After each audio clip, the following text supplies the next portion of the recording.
been out there, or just areas of the course that really fit your game? Just maybe spots on the course that you can take advantage, or you really think you have just good looks out there? Yeah, this course, I've only played it in 2011 and 2017, Wells Fargo PGA. It's a good golf course, always has been, always been one of the top ones on the PGA Tour. There's going to be a lot of holes won with par. It's challenging out there. Greens are obviously very slopey and very fast. But I mean, for only being here for the third time, I feel very comfortable with the golf course. Feel very comfortable with the shots you got to hit off the tee. I know Rory McIlroy's played really well here because he likes to hit that high draw and fits his eye, but you don't always have to draw it. And I've been hitting a left to right shot, so even if the hole's going right to left, I'm still fine hitting the left to right shot. So yeah, it's. I don't think there's ever a course I don't think I can ever play. I think that's the way we all think. It's just about executing golf shots. Has it sunk in? Has there been a moment over the last 2 days since you flew up here, or we've seen that it's kind of hit you? Yeah, I think it hit me when I walked into the room Sunday when I got here, and I had the 5-10 minutes of sort of enjoying it and thinking about everything. But since then, it's been down to business and not not taking it for granted, being but at the same time being very happy and very pleased to be here and soaking all the experience in, because you just never know what happens in a game of golf. So, knowing how badly you wanted to make one of these events, with all the noise and the circumstances surrounding this event, you wish it was under slightly different circumstances? No, I mean, I know there's been a lot of chatter about it on both sides. At least from the players on the other side that didn't make or went to the LIV Tour. And then, as Max sort of indicated Sunday after he won, there was a lot of people on social media that like to chime in, and what he's heard, I've heard as well. I only made the team because the LIV guys left the tour, and I mean, those are just people that don't know what the F they're talking about. And they would have seen the points list when they left the tour. Both Max and I were in the top 12 very clearly, so it doesn't bother us one bit. One of the things is you won obviously on the DP World Tour. Those points don't count. Do you think now that the World Tour, PGA Tour is a World Tour, do you think that you guys should get points for events that are outside this event and outside the PGA Tour? You can tell they don't typically or Steve. I don't know, that's a tough one. Because then you have to. I just go to being in pack meetings, and the discussions are always about the opposite field events. A lot of guys, not a lot, but several guys have said the opposite field events get way too many points. The winner gets 300 points. The guy who finishes second in PGA Tour event gets the same amount of points. So you're saying, one of the old notions of what people excuses or reasons they say behind that is that, well, the guy who finished second, Arnold Palmer, saying, do we believe he played better than the guy who won at Puerto Rico? They get both the same amount of points. Who played better? Who played more against a better competition? Who played against a tougher golf course? So you look at that, we can't even figure that out. But that's FedEx Cup points. That's right? FedEx Cup points. I'm not talking about that, because I'm talking about, look. But the points, how we get points for this is by FedEx Cup points. Right, but the international team doesn't use FedEx Cup points. They use more ranking points. Right, and also the European team has a separation between world ranking and points on the DP World Tour. Right, so they can play anywhere, and they get credit for playing there if they play well. So, by that notion, you're thinking maybe we should go to a world ranking point system and a points FedEx Cup point system possibly. That's the only way it would work, because I don't think we can say, giving someone points for playing well over on the DP World Tour. How do you, make that equal to what it would be on the PGA Tour, or make it reasonable either way? Because if someone, just knowing our pack meeting conversations on points in general, and I know this deals with the President's Cup team, this would be another one of those lively debates in there about that. So I don't know. It's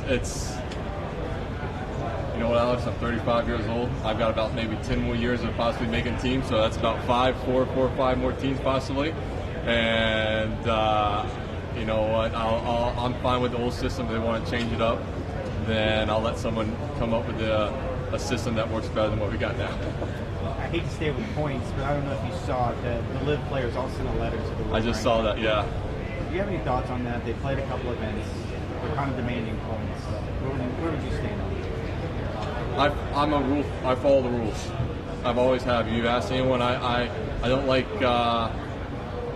doing anything that gets me in trouble. It's always been the way I've been growing up, except for one thing.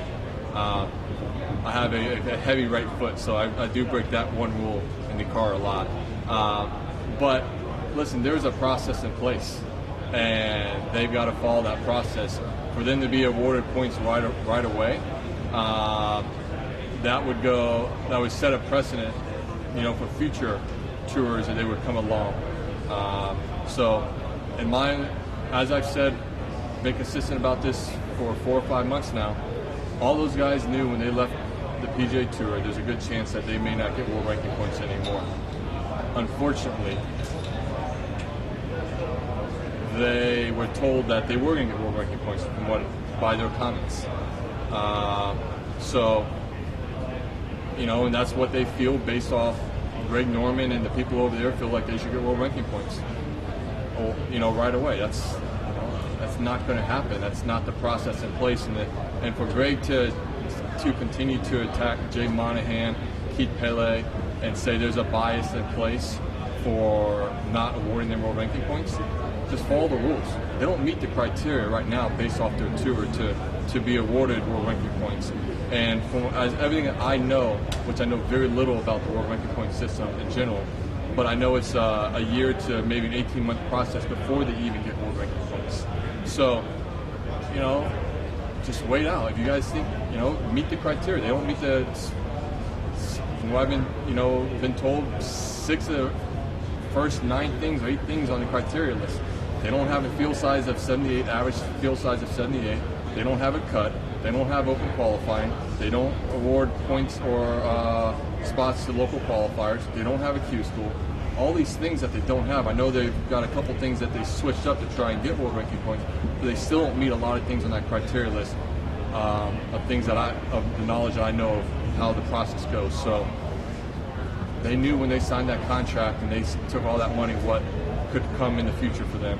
And as I've said at the beginning, they had to weigh that decisions and all, you know, what the outcome could be by going there and the things that they may not get in the future. And they obviously still made that decision of signing that contract and take the money. So, would you have a problem if 18 months, 2 years from now, they did get world ranking points? You know what? That's a great question. Honestly, I haven't thought about it. Would it?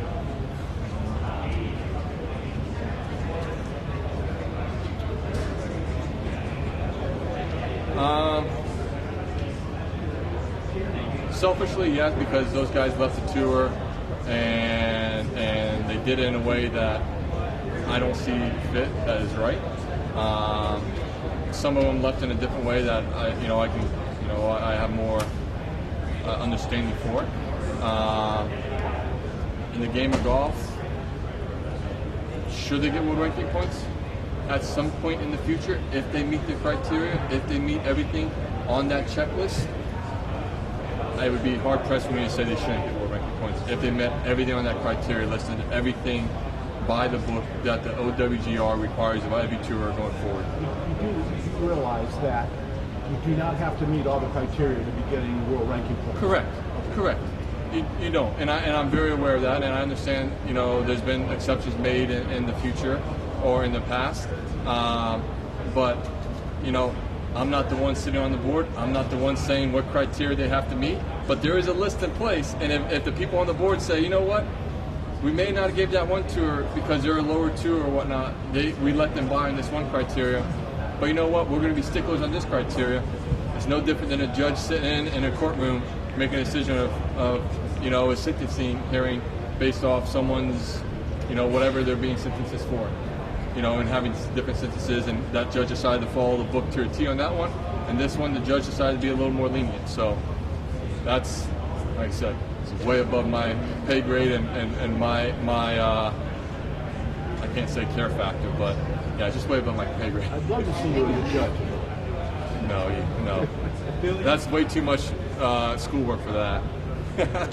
Billy, you give out answers. If there were ever a PGA Tour live team event, would that interest you? You know, there was this conversation, I don't know when it was, and it was discussed. Yeah, I don't think I wouldn't mind playing in it, but at the same time, you've got to look at things. What would the PGA Tour benefit from that? Nothing. If we win, we're supposed to win. If we lose, then it looks bad on the PGA Tour. So it's really a lose-lose for the PGA Tour in that situation, and Liv got everything to gain from it. But as a player, we're all competitive, and like I said, I have great relationships with a lot of those guys. I would love to compete with them, and you know, I was looking forward to playing the President's Cup and maybe getting paired against Cam Smith, who's a really good friend of mine. You know, so if there was somehow there was a little Liv PGA Tour competition, I would love to do it, because I would love to be paired against Cam Smith and play one of my good friends, or Ian Poulter, or some of those guys. But like I said, I'm not the one that makes a decision. There's more that goes into a decision like that. But I wouldn't fault the PGA Tour or anyone saying, you know, this doesn't benefit us going forward. And I see that side of it, and I'm fine with that. Have you thought what Thursday, Friday, Saturday, Sunday is going to be like on that first hole with the build-out? What that emotion for you is going to be like? Yeah, it's going to be really cool. I think what everyone, you got to understand, and everyone's been building. I'm saying this in a nice way, and it's not a bad way, and I'm not trying to, you know, make me look good, but everyone's been building me up because of how much energy I have, and you know, some of the celebrations I have on the course at times. But a lot of that's organic. A lot of that's natural. I mean, it comes to me, and then, you know, if I just, it's a natural reaction to things.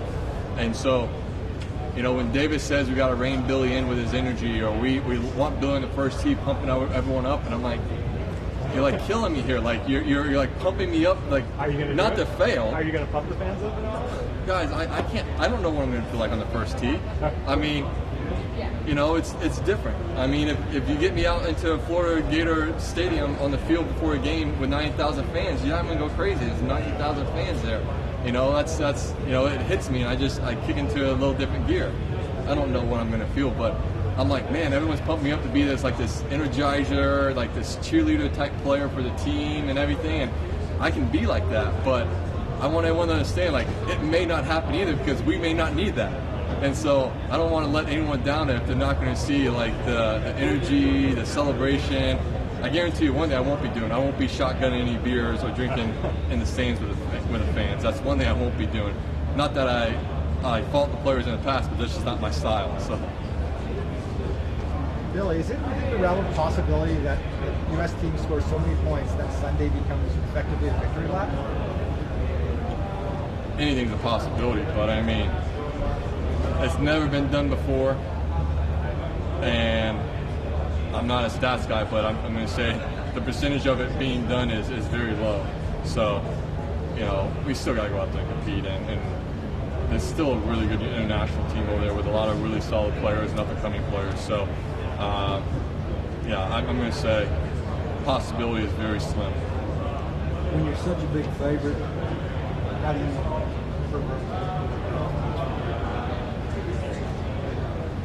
I think all these guys know this. You just focus on yourself, focus on what you need to do. You don't listen to anything. Neither of these guys have ever listened. I mean, Scotty Scheffler is the greatest example. I mean, you know, what he's done this year and gone to certain events, being the massive favorite and still being able to win events and everything, it's been unbelievable well. And even some that he didn't win, he finished second or 30, you know, that shows you that he can put the noise behind them and everything. And JT, Jordan, you know, Max and Sam, all these boys in here, and then the 6 other guys that'll be in here tomorrow, we know how to deal with it. This isn't nothing new for us. And I don't think we haven't had any conversation about that. because I think we all know what we need to do to be able to compete this week. Billy, do you agree with the idea that in order to succeed as a professional golfer, you've got to be at least a little bit selfish? This is not a live question, by the way. I know. I believe to be successful in life and to be the best in your profession, you have to be selfish. And you have to be selfish.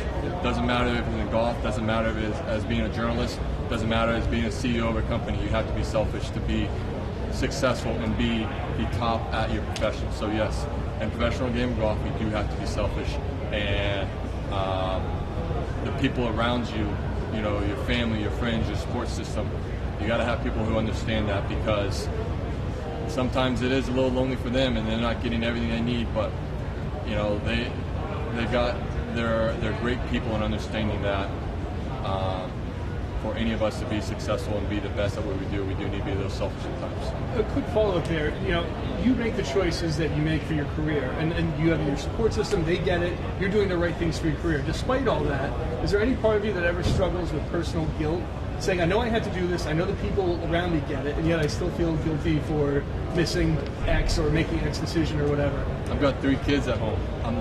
You know what, I completely get it, and that's why what my wife went through in her addiction and her alcoholism sort of brought a new light to a lot of things, and I've become we both have, my wife Brittany and I both have become better at being more present when we're around each other, when we're around the kids.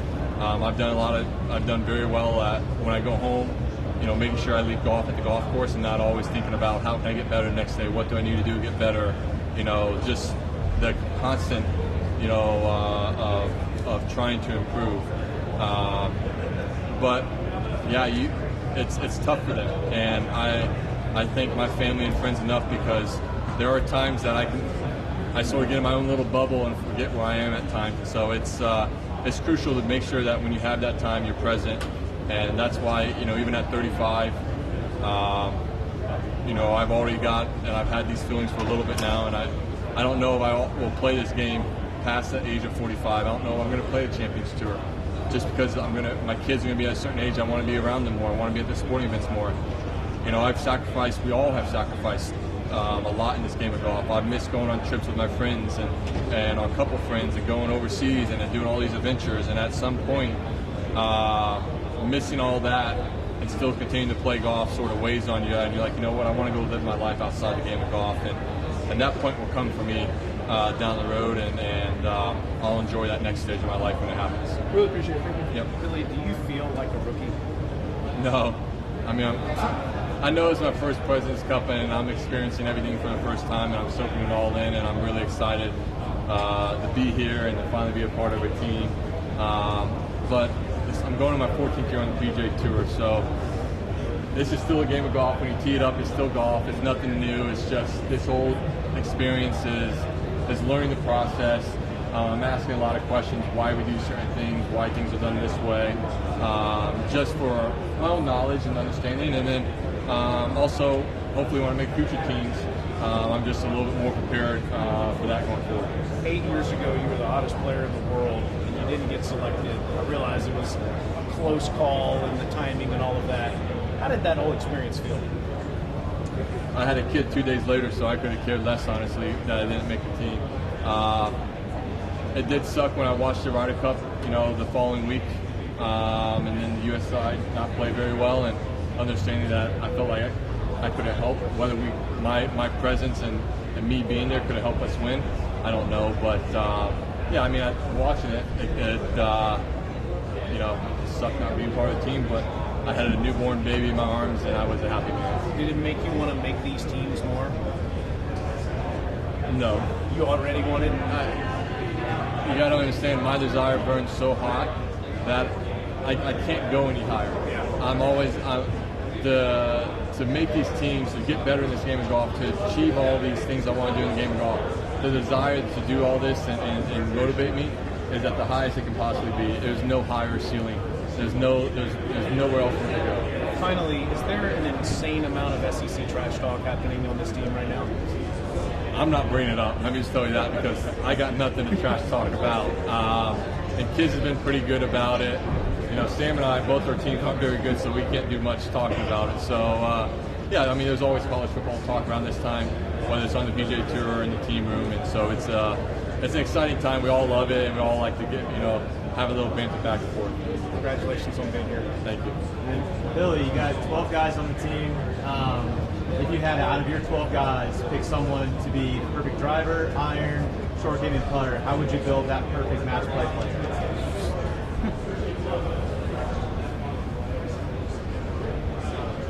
I think Max Homa is driving the ball really well right now. He's swinging at it. I watched a little bit of last week. I mean, he's swinging at it so good right now, and what he's done over the last 18 months has been impressive. Trying to think of all our guys on the team, 12 guys. Yeah, I would say he's, with length and straightness, he's right there. Iron play, I would either go with Jordan or Justin. Wedge play, shoot, I would go with JT probably. And putting, Sam Burns. Sam's a really good putter. I mean, I play with my Zerk, so I see a lot of it. And then the demeanor and the calmness of a player right now, mentality-wise, I'd go with Scotty Scheffler, just what he's done. So, yeah. I mean, you can't go wrong. I mean, I could pick from any 12 of the guys and take any part of these guys, and it would be unbelievable. So for me to pick one from 12 guys is tough. I'm like, man, I'm leaving this guy on the bench and that guy. So, you could pick each part of our game and piece it together, and you would get one hell of a player. Thank you. Anything else for Billy? I was super honest. Yep. Thank you. Billy, you talked about